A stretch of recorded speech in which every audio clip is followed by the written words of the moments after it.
Welcome to Straight Talk with Sandra Reish. Are you trying to master the game of life without success? There are secrets and strategies to living your best life. We'll share some of them with you on today's show.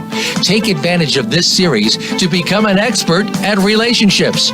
All relationships. It's time to live the life that you deserve to live. Now, here's your host, Sandra Reish. Hi, and welcome to Straight Talk with Sandra Reish, a show that talks about living your very best life. First and foremost, if you want to join in the conversation today, and it's going to be a meaty one, feel free to call in at 1-866-472-5792. Again, 1-866-472-5792. Before I get rolling and introduce my fabulous guest, I'm just back from a really extraordinary experience with 22 of the most courageous people I've ever met. I do couple retreats, as many of you know, and I was in a beautiful area called Mont Tremblant, just outside of Montreal, with 11 couples, 22 people, who came in and trusted me, which is incredibly humbling and kind, and courageously wanted to work on their marriage. Because, you know, we start out in marriage and we don't get a rule book. At least if we do, I didn't get my copy. And now we know that we're so lucky, there is a science to love. And if you apply the science, it's quite magical what happens. And I just want to start the show with a shout out to, I know many of them are listening, to those courageous couples and the work that they did. I was floored by them, and it takes a lot to get me floored these days. I've done a lot of retreats and a lot of things. My guest is nodding, but the courage and the intimacy and the honesty that was in the room.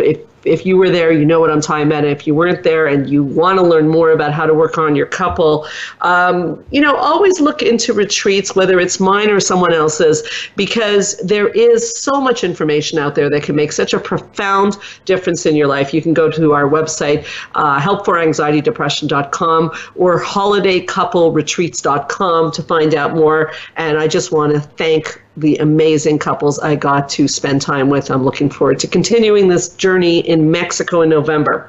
Okay, so my guest today, she came to me and she said, in the middle of the night one night, she's a good friend, incredible therapist. You've heard her on Straight Talk many times before. It's the amazing Georgia Dow. Let me just give the background here. In the middle of the night one night, I woke up, and we're so close that we wake up even at the same time, kind of strange. And there was a text from her, and how thoughtful she is, that she was thinking of my radio show in the middle of the night. Just says so much about her. And she said, Sandra, I just think we need to do a show on bad news. Bad news. What happens if you get bad news? What happens if you get diagnosis? What happens if someone dies in your life? And what I could say without getting too personal is that both Georgia and I have faced, deaths and difficulties in our lives this year, and how courageous that she wanted to come on and talk about that and have us talk about it to help others who go through these difficult situations. So first of all, thank you so much, Georgia, for being so thoughtful and thinking again outside of your own pain, to bring this topic and joining me here today on Straight Talk. Thanks so much. Well, thank you for having me. Yeah, it's really interesting because for me, I'll just say where it all came from is that my father passed away, and I was just thinking about it. It's that often we don't have a really great set of how do we speak to people, how do we deal with things when someone has something that's bad happened in their life. We're not really taught how do we deal with that. And I found that a lot of people that were around me, kind of stammered and I don't, and I wish, and it was this discomfort that was kind of around it, and they didn't know what is a template. How do you deal with someone that it might be going through something, might be going through a difficulty or a breakup, or has lost someone or has lost their job, and how do you speak to them about that? How do you want to show empathy, but you also don't want to overdo it. And so I thought that it would be an interesting topic to help others with what do you do in these cases? How do you support? How do you help? How do you cope with? everyone's different, so there's not going to be one rule to all, but I think that opening up the discussion is a really important discussion to have. Well, that's a great opening, actually, because I've some things I want to say about that. So, ironically, our fathers died very close together in time. We're good friends. And when you said before, like, we even wake up at the same time. Yeah, we really have been going through very similar life things. It's actually remarkable. Yeah. And I think our dads died something like 8 or 9 weeks apart. Yes. Yes. And both of them it was not sudden. We both knew this was coming. But I love where you started the show, and I want to run with that because I remember in therapy school having to take a course called On Death and Dying. Yeah. And it made a very big impact on me because in the course they said things like, exactly like what you just said, that people are really uncomfortable. They use euphemisms. They can't even say he died. They say he passed. Yes. And although that's okay, there's nothing wrong with that, is our discomfort with death is so huge. And it's quite isolating for the person who's lost someone. And unfortunately, I've lost both my parents. I remember when my mom died back in 1994, I faced a lot of what you're talking about. And I learned from being in that experience that actually, and the course taught me this, that research shows, and we like to go research, you're right, there are exceptions to the research, but research shows that people actually appreciate you saying something about the deceased person or talking about how it feels. And what we do instead is we think we're caretaking, so we say we're not going to bring up your feelings or talk about your father because that will make Georgia uneasy. But actually, that's almost erasing your father. So I know when we get together, we still talk. Last night we were talking about your father. Yeah. And we talk about my father. About your dad. Yeah, too. we talked about my dad, and I really welcome that. And so I find it still to this day, and I'll hand it back to you, that when I say, someone says like, how old's your mother? I say, my mother's not alive anymore. And they go, oh, I'm sorry. And they change the topic. I find it almost a bit disappointing. I'm not mad at them, but wouldn't it be nice if they said, what was she like? Yes. Yes. And that keeps the memory alive. And the research shows that's what you're actually, quote unquote, supposed to do. Yeah. I think that that's a really important point of that feeling like they've now been erased. Yeah. I think that people do it out of that discomfort. They don't want to make you feel sad. That's they right. might want you to cry, which, like, if you're at work or you're having to do something, then there's also a time and place for everything. But you don't want to feel like this person that mattered so much to you is now erased from your life. And it's interesting because you get a lot of time and attention when it first happens. But then there's also anniversaries and holidays. Mother's Day, Father's Day. Yeah. Like I have a friend every Mother's Day always writes to me and says, I know this is a hard day for you. It's very thoughtful. So it's very thoughtful. Very thoughtful because Mother's Day is a bittersweet day for me. And, Father's Day, well, it's definitely going to be. For both of us. Yeah. Yes. Yeah. I didn't even think about our first Father's Day without our father. Yeah. Wow. Yeah. But you see, like even we're on the radio conversing about that, looking at our faces, and we're not looking away. And I wish you could see us right now because the typical, and as therapists, we want to get across, the typical thing is to look away and go, oh my God, this is hard for you, and just change the subject. And I think it's a topic worth talking about. So what should someone do on Father's Day when they've lost a parent? What do they do? And what do you do if you want to be comforting to somebody on Father's Day? Well, I think that it's very interesting because if I may share a little bit about us, so we also mourn very differently. Right? But the wonderful thing is that for us, we knew that there was both of our fathers were relatively ill, and so we kind of knew. But we had spoken about, what do you want me to do? How do you want me to comfort you? Which is so beautiful, right? Yeah. You said, you like to be spoken about, to be there. And I had said, well, I want to be in the cave. I'm kind of a person that wants to be, I don't want to answer phones because for me that's energy and I just want to be in my cave. But we had spoken about that even before. Right. So when I didn't answer your call, or didn't I didn't even call you. I texted you because you had warned me. But you see, but that's but we had that talk, these uncomfortable talks that people want to avoid because I think that people are uncomfortable dealing with very strong emotions from others. They don't know how to carry those. Yeah. So they kind of avoid them and pretend that they're going to go away, but they don't. And so that was very nice, I think, on both of our parts, because I knew what you wanted and you know what I wanted. And so we could do that for each other.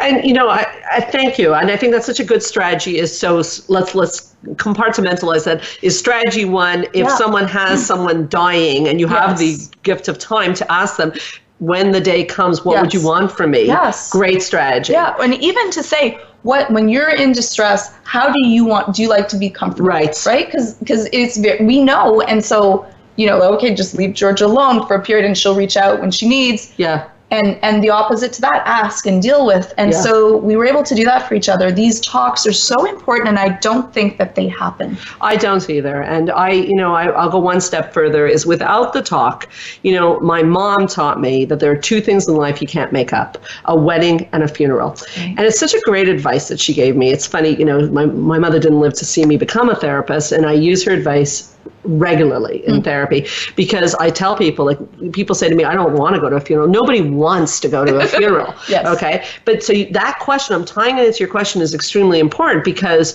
I very much was, again, if there's a funeral and it's, you don't want to go to a funeral, of course, but to not go to the funeral or the visitation and pay your respects to someone, you can't make that up. Yeah. You cannot make up that. So, you have to find out what's going on and find your way, because most people do have a funeral or a visitation, and you got to figure out what you're going to do, because paying your respects is important. But again, how you pay your respects is also important. And I think, again, because of the discomfort, some people show up to a visitation and they start talking about baseball and stuff, and that can actually feel quite disrespectful. You want to follow the lead of the person in mourning. I love that.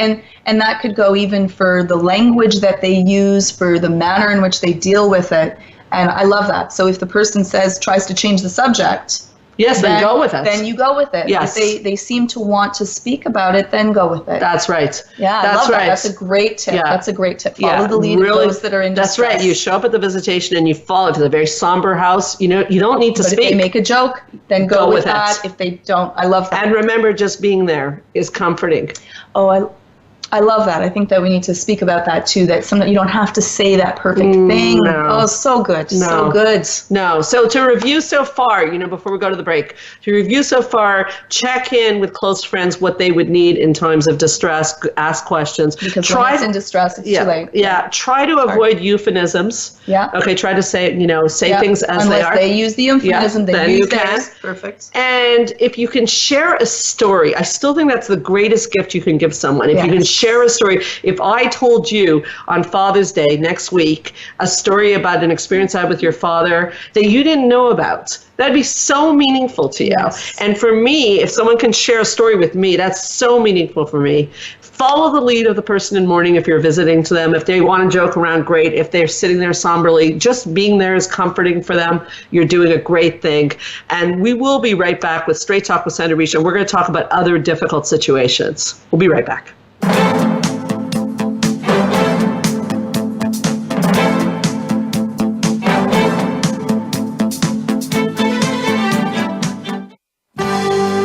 Your life, your health, your network. You're listening to Voice America Health and Wellness.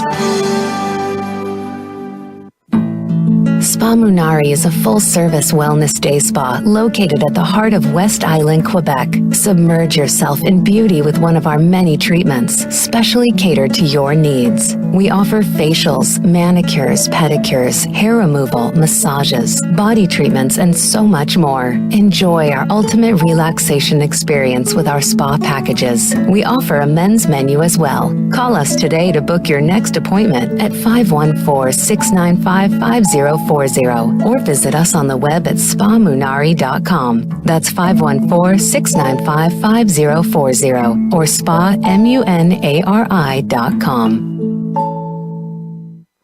Join the therapist who is affectionately known as the Couple Whisperer, Sandra Reish, on her famous couple retreats, and change your life forever. Sandra offers couple retreats in beautiful locations several times a year that can radically change your love life. Couples describe her retreats as life-changing. Regain that loving feeling, bring your intimacy to a new level, and rediscover excitement and joy. Find out more at helpforanxietydepression.com or call 514-796-4357. We all want love and safety. Now you can have it. Call 514-796-4357 or helpforanxietydepression.com.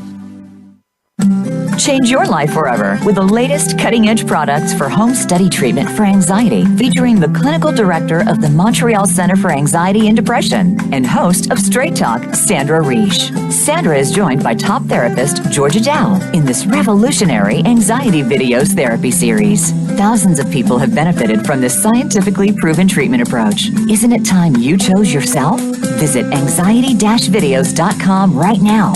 That's anxiety-videos.com and change your life forever. A fresh look at today's health. Voice America Health and Wellness.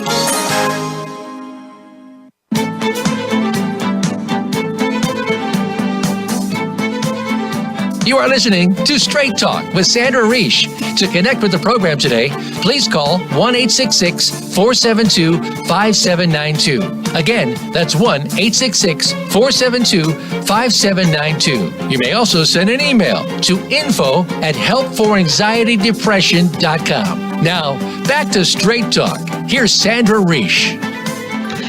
Okay, we are back. Lots to talk about, but not going forward without thanking our amazing sponsor, Spa Menagerie. Now, Spa Menagerie is an amazing spa here in Montreal. So if you're in the Montreal core, you definitely want to call this number, 514-695-5040. Talk about something you can do nice for someone at a difficult time is book a massage, get a facial. And by the way, Spa Menagerie believes so much in people living their best life, and that's why they sponsor the show, that if you call 695-5040 and say Straight Talk with Sandra Reish, do you know you'll get 15% off on any treatment there? That's a great gift. Isn't that something you can give someone when they've gone through a hard time? So we're going to come back on that because we were talking on the commercial break, like there's different religions and different typical things that people do. We're not going to touch that because all styles are good. But we were talking about the difference of sending flowers or sending a food plate, and how flowers, although beautiful and typical in many religions, may not be as useful as sending someone food during this difficult time, because during a difficult time, it is not great to have to cook. No, and you don't have the energy and you don't have the time to that. And might be more practical. It may be more practical. And again, I was kind of getting the story of eventually my home kind of looked like a funeral home itself, and it was constant reminder to that. And so again, everyone is to their own feeling to that, but having some food that there is really nice, a card. Or even saying, I'll take your kids if you want for a little bit. That's a nice thing to say. Right? Just if you need a break, here I am. And the problem is that people often ask, what do you want me to do? And I think that that's too far of an open-ended question, because I barely know about me right now. So I think that taking the lead and just bringing some food or saying, I'd like to take the kids from this time would be okay. Like, take the lead, or if you know the person really well, say I'm going to do the laundry this week, and just go into the house and just, if they don't, some people would really hate this. So you have to know the person that you're with. Some people have very particular ways of doing things, and so you want to respect that. Or vacuuming the house, or cleaning up an area, and getting things done for that. It's that thing so that you don't have to. What are some other things that would be enjoyable? Well, first of all, I love what you said, is that I'm not a fan of vague things. I mean, the show's called Straight Talk with Sandra Reish for a reason. And saying, how can I help you, or what can I do to help? But to me is another euphemism. It doesn't mean all that much. So everyone's going to say no. Yeah, no one's going to say anything. So I like asking specifically, or offering something specifically. I like the concept of thoughtfulness. So I think that both of us shine pretty good here. I can think of two examples of that we both did for each other. I think were meaningful. So I know for myself, and I of course we give the gift we want to receive. So I wanted you to know the kind of daughter you were to your father. Yeah. And I think you wrote to me that was very meaningful to you. I wanted you to know how much you've been there for him. Now, what was that like for you? I cried. I'm a crier. That is my thing. But it was just, it's nice to kind of look back and bring meaning to something that's sad, and think about the happiness and the memories that you get to keep to that, because we carry everyone with us. I remember saying he lives inside of you. Yeah. Yeah. Yeah. And then you did something really thoughtful for me also. Do you remember what it is? I do. Oh, she's going to get crying. I'm going to get all emotional. But it was, again, our next strategy is be thoughtful. So yes, I gave the example of what I did for you. You can give the example of what you did for me. So I sneakily took a picture of your dad and mom. Yeah. And I colorized it and then sent it back to you. Yeah, and you can imagine what that meant to me. It was just an incredibly thoughtful gesture. And I think that, with our father's death so closely apart, I think that, and the fact that we're therapists, so we have a little leg up on this, but we're really able to care for each other in thoughtful ways that were meaningful to each other. Well, it was also something so nice and bonding. We were lucky that we went through it at very similar times. Even all of the process was very similar to that. So that was really lovely. Like, out of negative events that can happen, we get to be there for each other, and that's very bonding. So this is also a moment you want to think about, that this is an opportunity to be able to bond with the people that you care about. And you may not know what to say, you may not know what to do, but just to be there. And I think that you said that beautifully. That just be there. Just be there. There's no real words, right? Like, it's when horrible things happen, there are no words really, and you don't have to find. People are after waiting to try to find the perfect thing or the perfect and word, then they avoid this, and then they just don't do anything. Then they feel awkward. Yeah, 100%. I think that the mistake where things can go wrong is people feel awkward and avoid. And I'm sure you'll agree that you don't ever forget who was there for you during these times. This is where my mother, her advice was very, very good, is you can't make these things up. You can't just avoid. I remember meeting people in my life who told me, I've heard it many times, I don't do funerals. They're too upsetting to me. I think that's a cop-out if I'm going to be straight talker. I think it's a complete cop-out. Nobody wants to do a funeral. And, that moment when you're going through this, it's very hard to carry sometimes. And just to have other people there makes you feel supported and cared about, and feel that feeling of love that you're not going through this alone. And you often feel so alone when you're going through something that's very difficult for you. It does bring up also that you really did bring up a hot topic, because, both our fathers had a slow demise, somewhat slow. And I want to put out there for our listeners also a tip on, if you are dealing with an ailing parent, of something that was really helpful for me with both my parents, is that, when you get a diagnosis or it's not looking good, is, what do you do? What do you do? Because they start the process, and it can be quite slow and even frustrating, where you're almost like, really, what do I do with this? For me, there are a lot of things about our parents that we don't know. And so that period when you find out that they could be in trouble, it's a really good time to find out things you didn't know about. Where do they live? What did they eat as a child? And there's actually books that you can buy on Amazon filled with questions. And I did something like, 22 hours with my mother. And even when she was in and out, to talk about her past, she'd come right back in, because people like to talk about themselves. And so I have her whole history documented. So and beautiful. A lot of what I know about my parents is from these moments, is getting to what kind of soup did they eat as a kid? What was their address? Yes. My parents are European. Where did they live? One lived in the country, one lived in the city. Yes. So taking that time, I love that. with the person who's not well, and to find out more about them. And you could also video or audio that if Yes. you're not into writing. Because also, what about your children and their children? And Right, you have it's a legacy. This little pieces to that. I videotape. I actually asked my dad questions, and I taped them. Fantastic. So that I have little bits of Beautiful. stories and things that he said and the way that he says it, which is just kind of a nice thing if you can.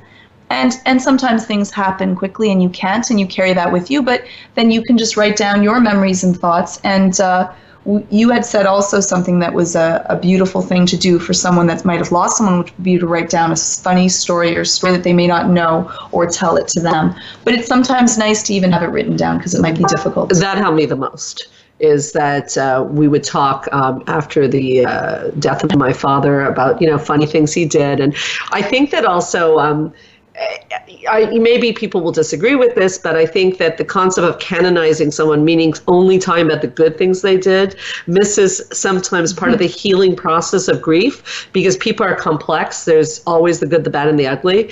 And I think that in our society where, once someone dies, we have the idea we can only say good things about them. Right. And I think that also is a new pressure, because what if they weren't always a good mother or a good father or a good whoever? And I think I'm a big believer in the whole picture. You don't have to walk around spitting venom, but you can still tease about, remember how dad used to criticize us, or remember how dad would say something to you, or whatever. I think that again, this pressure that after someone dies, they become a saint, Yeah. leads into our world of therapy where we see something called complicated grief. What is complicated grief, Georgia? Well, we deal a lot with that feeling of what happens when, you can't actually do the process of grieving because you have a lot of hurt or pain.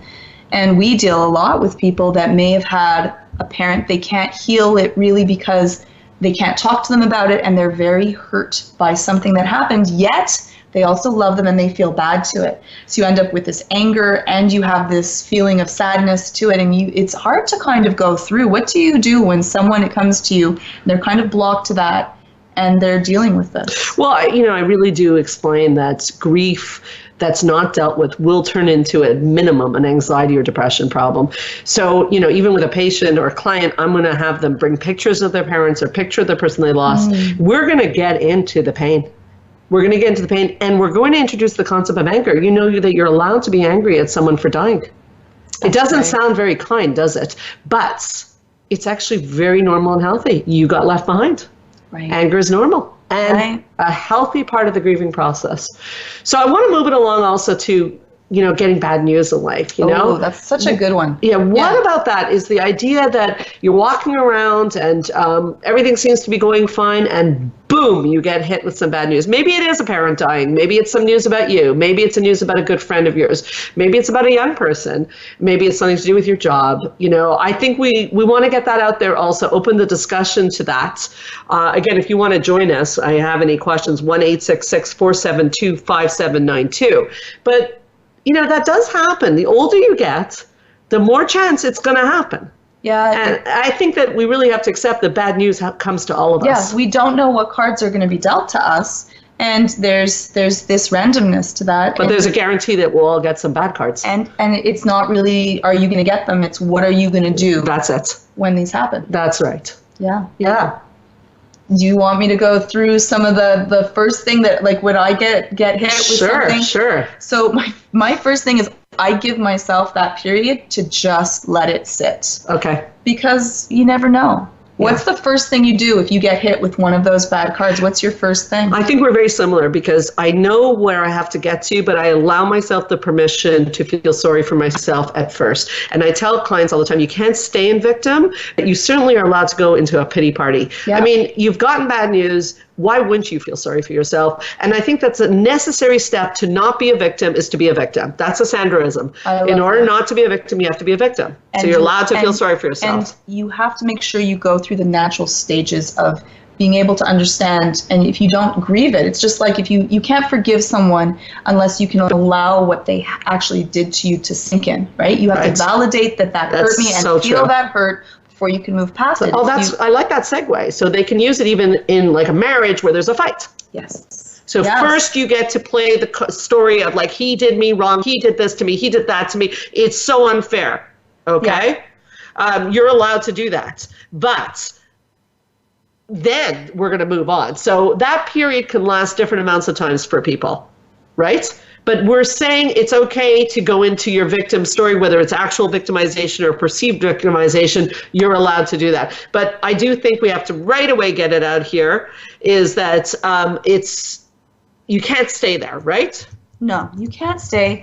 One of the things is that you want to be able to acknowledge it. If you, like a lot of people try when there's something bad happens, that they're just going to become a machine, close everything off, box it off, and just go on to the next step to that. That is not healthy. No. You're feeling something and now you're not acknowledging it. You're not actually then dealing with it. It's going to come out somewhere else. If you have bad news and you don't actually deal with it, it's going to come out somewhere else. You're going to yell at someone that didn't deserve it. You're going to drive too fast. You're not going to be paying attention. You want to make sure that you take care of your garden. It's like saying, I'm going to garden, but I'm going to garden blind. Okay. It's not going to be a good garden. Okay, so we're going to take a short break, but we're going to come back and talk about after you go through that stage where you've indulged. You know, again, you cannot stay there. So how do you get out of it? Because some people get stuck right there. We'll be right back with Straight Talk with Sandra Reich.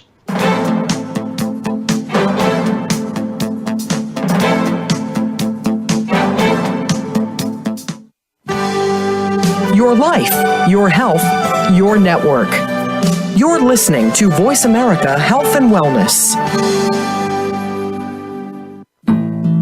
Spa Munari is a full-service wellness day spa located at the heart of West Island, Quebec. Submerge yourself in beauty with one of our many treatments, specially catered to your needs. We offer facials, manicures, pedicures, hair removal, massages, body treatments, and so much more. Enjoy our ultimate relaxation experience with our spa packages. We offer a men's menu as well. Call us today to book your next appointment at 514-695-5040 or visit us on the web at spamunari.com. That's 514-695-5040 or spamunari.com.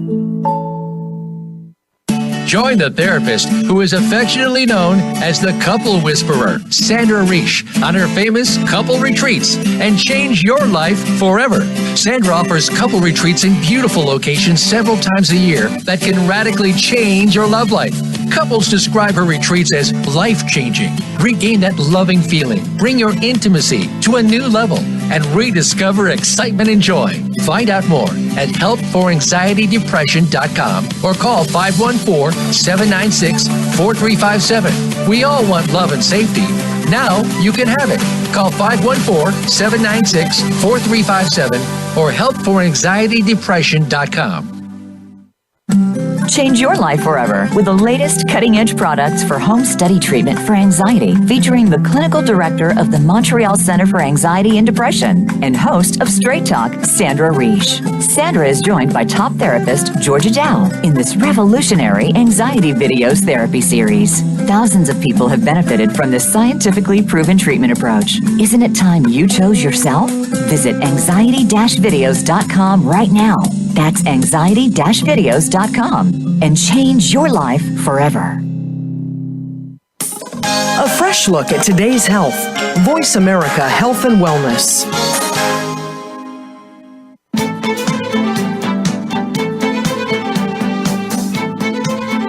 You are listening to Straight Talk with Sandra Reish. To connect with the program today, please call 1-866-472-5792. Again, that's 1-866-472-5792. You may also send an email to info@helpforanxietydepression.com. Now, back to Straight Talk. Here's Sandra Reish. So I was just thanking Georgia for this amazing topic because a lot of things are coming up, including a comment from our producer about survivor guilt, that I'm guilt after someone dies if you didn't have a good relationship, which I'm going to get to. But first, I want to finish this idea that after you've gone into feeling sorry for yourself, that no one can tell you how long you can do that for, but what I can tell you, and I know you agree with this, Georgia, is you cannot stay there forever. You've gotten bad news. Yeah. You get bad news in life. If you stay stuck in that moment forever, that moment, that story defines your life. Now, how do you know for yourself when I need to start to pick myself back up? Because a lot of people kind of get stuck in that cycle because there's a lot of secondary gains, right? Yeah. You don't have to really be responsible for things. People take care of you. You get a certain amount of attention. It's kind of like your get out of jail free card. So how do you know when it's time to get up? Because I think that's such a brilliant question, well stated, because it's true. It's breaking it down into steps. And the thing is, I think it really comes down to a choice. Okay? So, you know, I remember hearing years ago by a famous psychologist he told the story of a woman, it's a fictional story, a woman who comes home one day and her husband announces he's not in love with her anymore, he's cheating on her, he's leaving her. Okay, and she's devastated. And he meets up with her 20 years later, and she says, well, you know, doctor, my life stopped 20 years ago. There was that one moment in time, and everything just stopped. And he gives the same story, but he tells a different version of it, where the woman, she's devastated, but she decides, like, you know what, I want to build, I don't have any money. I'm going to go back to school. She finds herself a career. She starts to thrive. He runs into her 20 years later, and she says, you know, doctor, that moment my husband left me was the best moment in my life. I want to send him a thank you note, which sounds weird because I'm not saying if your husband leaves you, it's the best moment, but it really is very much something I subscribe to, is turning your lemons into lemonade. So the choice that I talk about is this. Do you want to turn your lemons into lemonade, or do you want the husband leaving, the cancer diagnosis, the bad news about someone else, the affair to define your life? That's the choice you have to make. And I think that's very personal. And I think that if you want to still have a life, Yes. the choice has to be that it's not going to define my life. So then there's another step that we have to move on to. Do you want me to tell you that? Yeah, please. Okay, then in my view, you have to find meaning in your pain. Oh, I like that. I like that. And So what do you mean by meaning in your pain?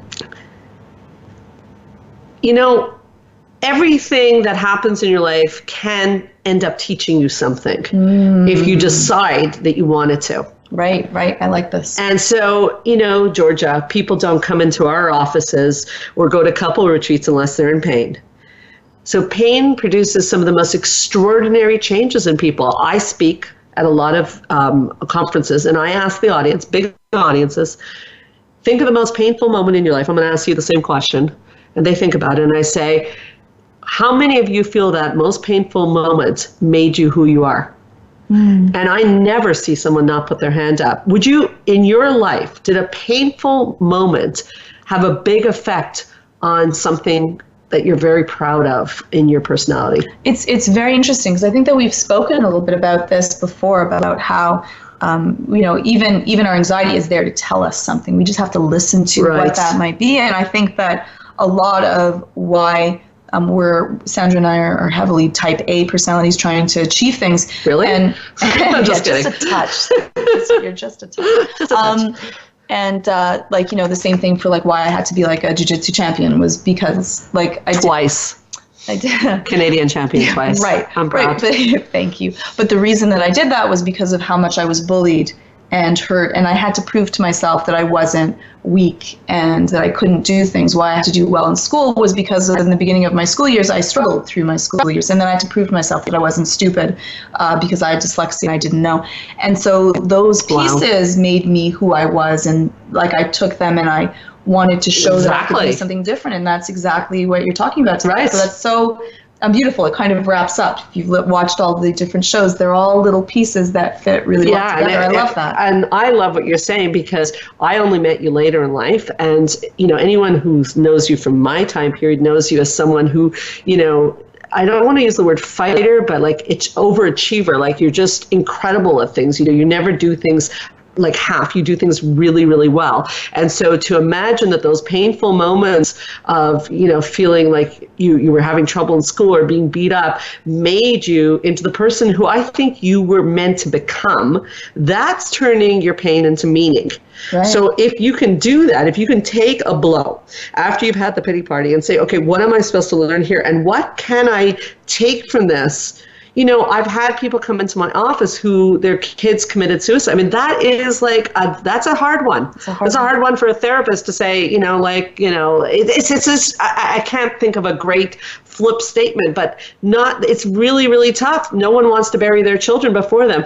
But can you find meaning in your pain? Could you start a survivors group? Could you help out other people in this situation? There are stories. That's another thing I think is very helpful for people. There are stories on the internet and in books of people who have overcome incredible adversities to become people who have changed this world. So maybe you were the chosen one. And as I faced some adversities in my life, I did sometimes say, okay, well, this is part of my deal. Yes. And it helped me to grow into the person that I believe I am today. And what I next ask the audience is, would you change it if you could do it all over again? And most people would say no. Would you change the bullying and the dyslexia? Dyslexia? Oh, yeah, I have dyslexia. I'm not saying dyslexia. No, I actually wouldn't. Okay, I'm not saying that I would take all of it or the levels to it. I might have toned it down. Maybe you didn't need a rock to get the lesson. A pebble might have done it. I might have done it. Yeah. But I don't think that I would have had the same amount of empathy or care. I don't think that I would have been as good of a therapist. Right. If I didn't go through those things. Good therapists have suffered. I like who I am now, and so I would wonder if certain, I'm not saying I had the worst of lives. I really didn't. But if I hadn't have had those, maybe I would have become, more obnoxious or judgmental, or harsh, or cold or thoughtless, and I wouldn't like who I would be to that. Right. And so a lot of that became like inner learning for myself, and I think that is important. Well, you bring up a good point. Is suffering pain allows people to be empathetic, because at the couple retreat, there were many people asking, well, how can I feel empathy for her or for him? I can't relate to the problems. I said, I'll give you the therapist trick. is we don't always relate to the problem, we relate to the feeling.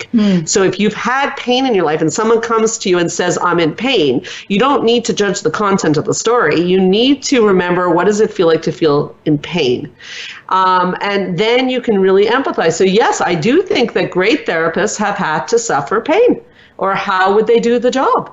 And I think that is a very big part of why you're a great therapist. So actually, maybe you needed a rock. Maybe you say, even though a pebble would have gone the job, maybe not.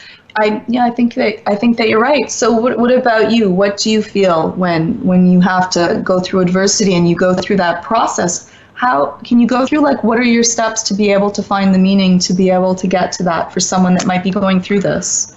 Well, the way I do it after, finish feeling sorry for myself is, first of all, journaling really helps. Oh, I love and meditation. Those kinds of things are very helpful. But I look even for, if you hate writing, it can be point form, it can be even art. Free association. Whatever it might be, But I look for, the way I do it is simply, what is this here to teach me? So I try to connect the dots. So even when I get a cold, I do it. If I get a really bad cold, okay, and I'm knocked out, I really think sickness is your body's call for self.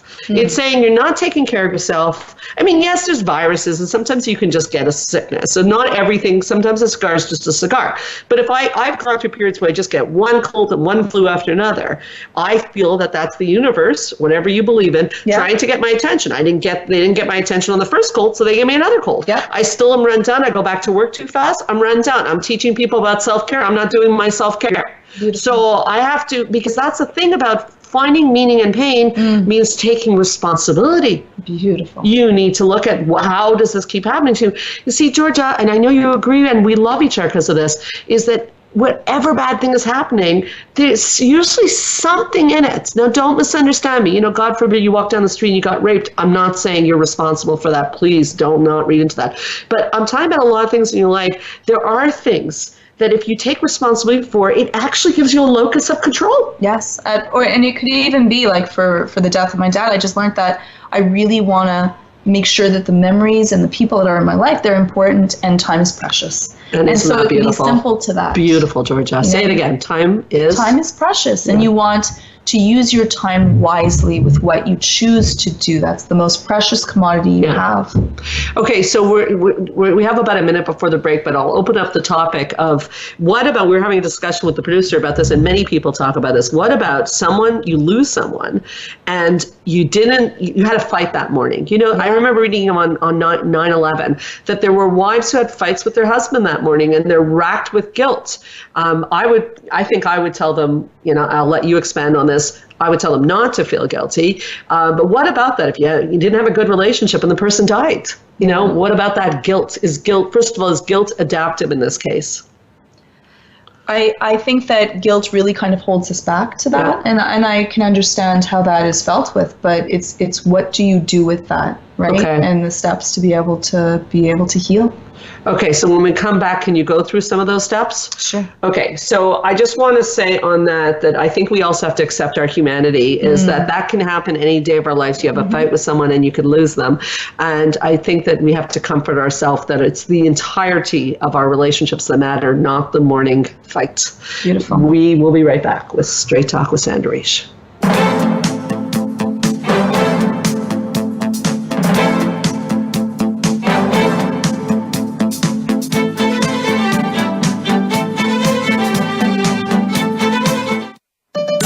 Your life, your health, your network. You're listening to Voice America Health and Wellness.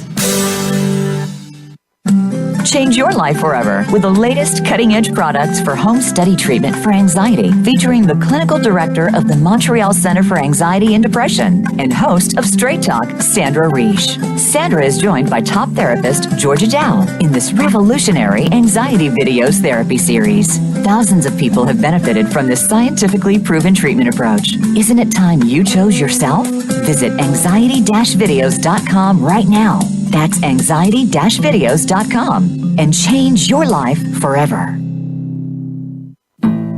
Spa Munari is a full-service wellness day spa located at the heart of West Island, Quebec. Submerge yourself in beauty with one of our many treatments, specially catered to your needs. We offer facials, manicures, pedicures, hair removal, massages, body treatments, and so much more. Enjoy our ultimate relaxation experience with our spa packages. We offer a men's menu as well. Call us today to book your next appointment at 514-695-5040 or visit us on the web at spamunari.com. That's 514-695-5040 or spamunari.com. Join the therapist who is affectionately known as the Couple Whisperer, Sandra Reish, on her famous couple retreats and change your life forever. Sandra offers couple retreats in beautiful locations several times a year that can radically change your love life. Couples describe her retreats as life-changing. Regain that loving feeling, bring your intimacy to a new level, and rediscover excitement and joy. Find out more at helpforanxietydepression.com or call 514-796-4357. We all want love and safety. Now you can have it. Call 514-796-4357 or helpforanxietydepression.com. Your life, your health, your network. This is Voice America Health and Wellness.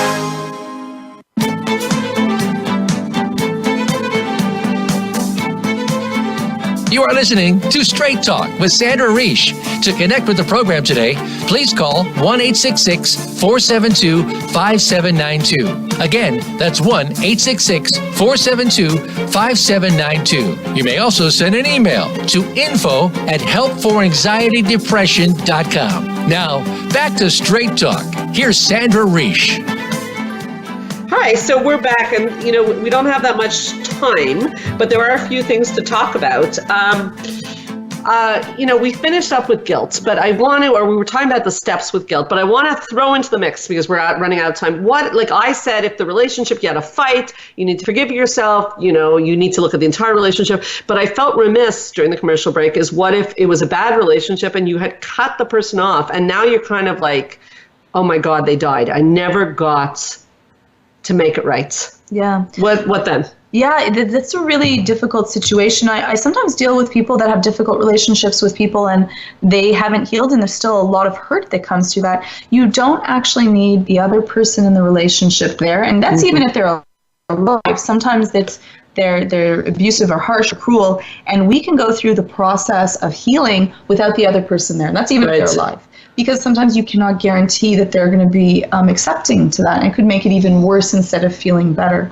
Absolutely. I think that one of the most important things, especially if you have a fight and you're not dealing with it or it's a difficult situation, is that if it was the other way around, would you want that person to feel guilty for the rest of their life for you? That's fab. Say it again. It would be that, I love you so much, would be that if it was the inverse and you were the one that died, would you want that person to feel guilt for the rest of their life for you? Okay, so that one is for someone out there that we were talking to on the break. So, and they wouldn't want you to feel guilty. They wouldn't. Things are complex. Yeah. I am not perfect. I might have some friend that I haven't, been able to rebond with and we hurt each other. But I would not want them to feel guilty for the rest of their life. There was many good things. Sometimes there's bad. We've decided to go our separate ways. Yeah. But you want to carry the good to that. Guilt is something that it stops the healing process. Yes, you get stuck and it becomes something about you instead of about the things that you've learned in the journey that you've taken with this person in your life. Not everything has to end well to that. And you had said something that was really beautiful is that, you don't want to constantly go through life saying, oh, I better apologize or deal with this right away because something bad might happen. That's really letting fear control you. Yeah, it's like I see couples and they don't want to have a boundary with their partner because what if their partner dies that day? Yeah. But the problem with that is that I can understand it would be devastating if you had a fight with a partner and they die that day. But the problem is if you don't put a boundary, then the relationship is already it's going into a death. Beautiful. Yeah. Oh. So that's a problem. But I really loved also. Yeah, so, we have to live true to ourselves because self-love is part of relationships too. So if you hurt me, I can't, because you possibly could die that day, say, forget it, So there's a fine line.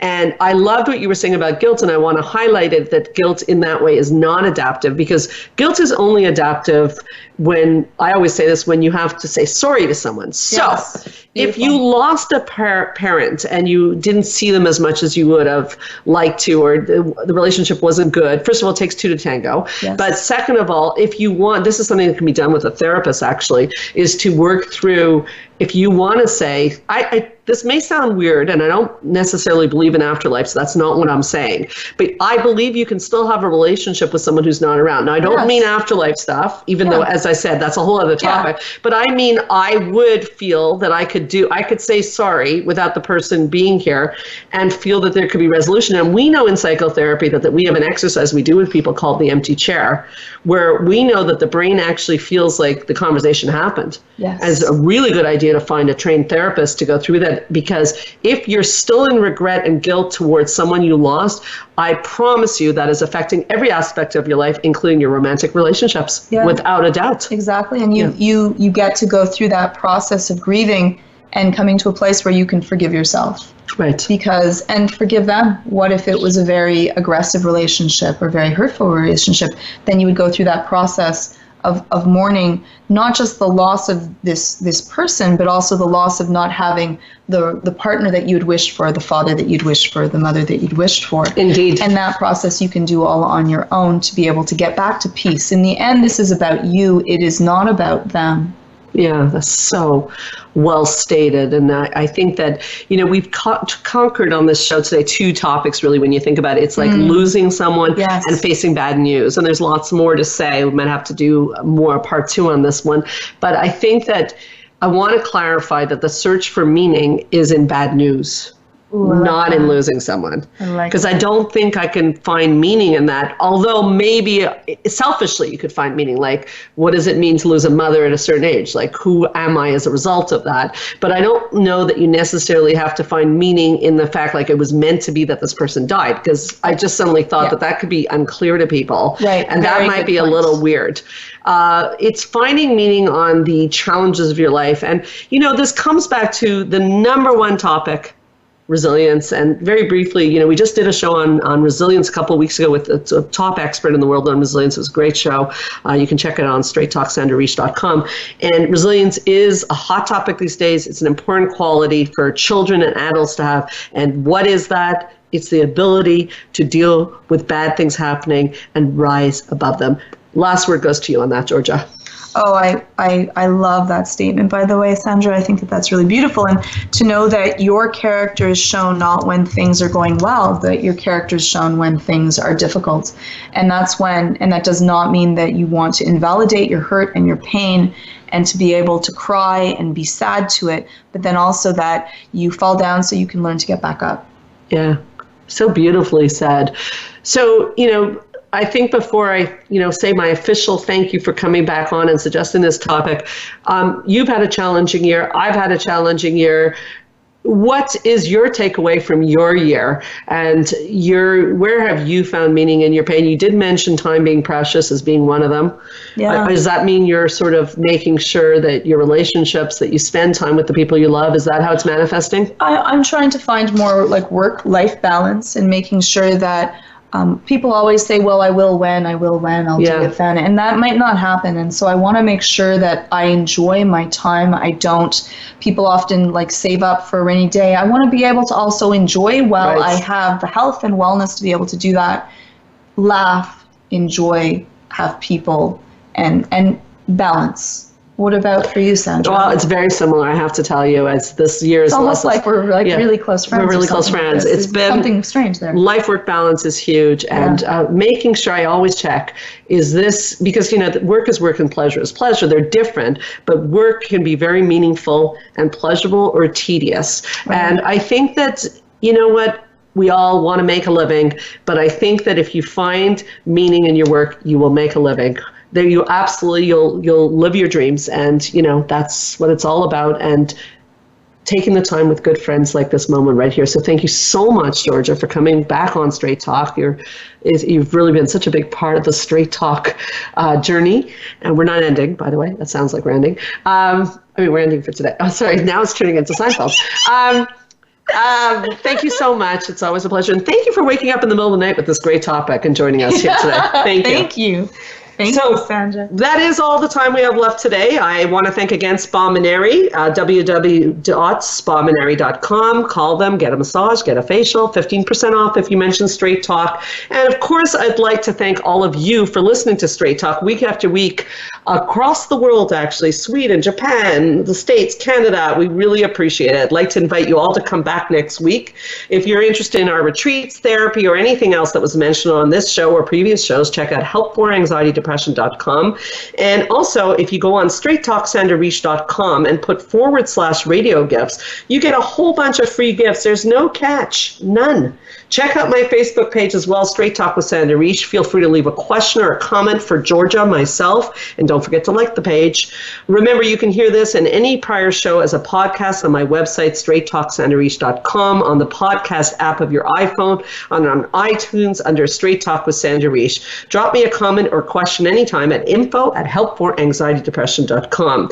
I should mention also, if you're interested in our anxiety video series, we have tapes on all sorts of things: anxiety, depression, sleep, boundaries and consequences. Go to anxiety-videos.com.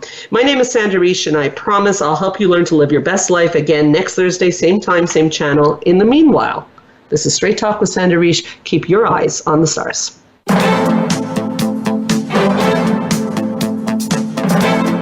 Thank you for listening to Straight Talk with Sandra Reich. We hope you've enjoyed today's show, and we'll tune in again next Thursday at 3 p.m. Pacific Time, 6 p.m. Eastern Time on the Voice America Health and Wellness Channel. Now, go live your best life.